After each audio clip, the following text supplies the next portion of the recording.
Hello everyone, Jeffrey here, and I'm just working on a few paintings for an art show coming up next month, and this is aside from our TV show paintings. We did have this on here a little bit talking about composition and composing with the computer, so you will see it there, but it's really kind of a little more than halfway done, and I thought, well, instead of just finishing it all, if we can put a few tips in here, you get to see the progress and how things are changed as during the painting process. It might be helpful if you're a painter, and if you like to buy something like this later on, you might get a kick out of seeing all the problems I have to go through in making one of these paintings.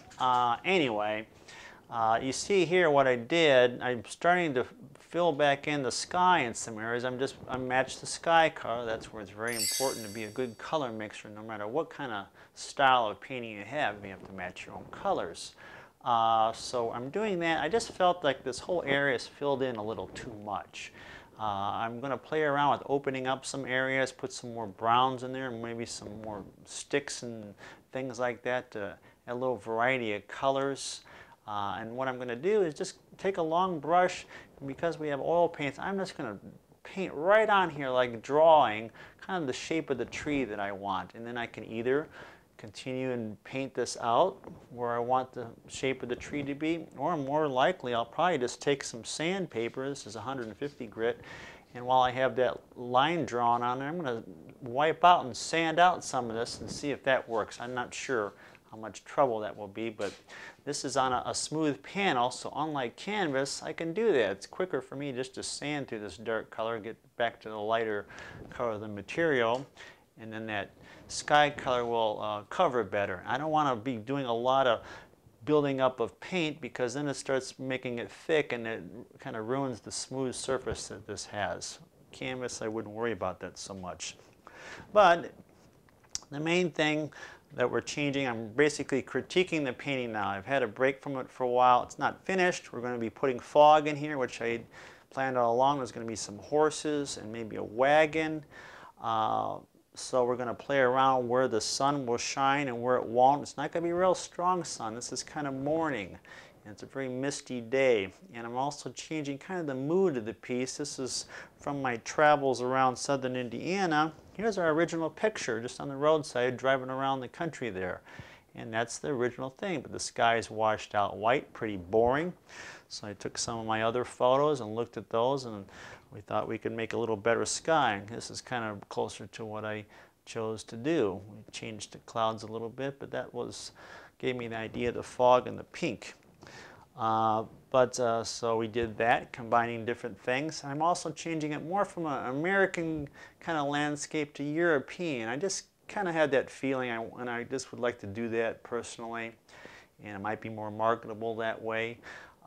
So this building that we are using, I was kind of using this for reference for it, with a steel roof that's all rusty. I'm going to change this to a thatched roof, more European, in the old country. I think that's straw that they use for that. That'll give a lot of texture. I want this barn to be a lot more beat up. If you see in the picture, it's definitely more perfect, and I just didn't like that look. So we're going to make this look more rustic, change the roof and the building instead of wood. I think I'm going to try using stone instead of wood panels or slats. So stone with thatch. That will have more of a European look and a little more color and a little more interest.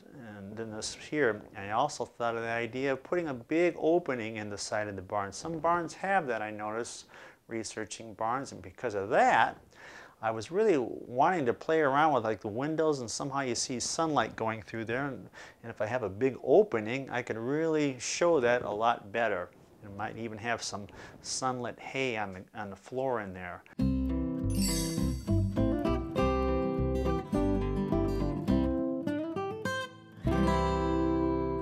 we still have to add our water, which we always planned on doing. So we're just going to make those changes, and I'm also going to add maybe a fence here. This is just more of a technical thing.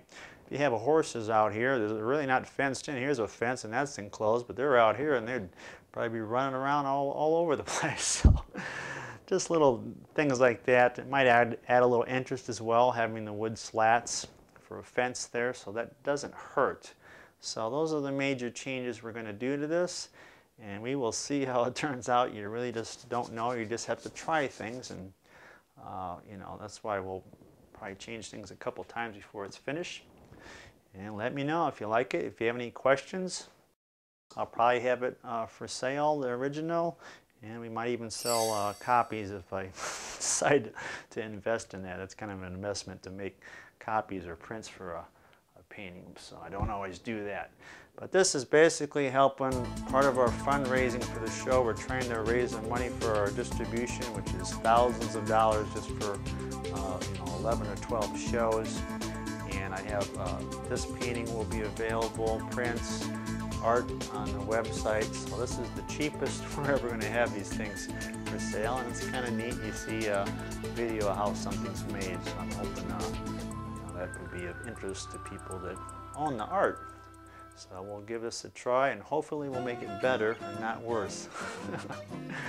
Oh, I'm not worried. As long as you're stubborn enough, you can always get the result that you're looking for. It's just more or less persistence and not giving up. So that's our motto.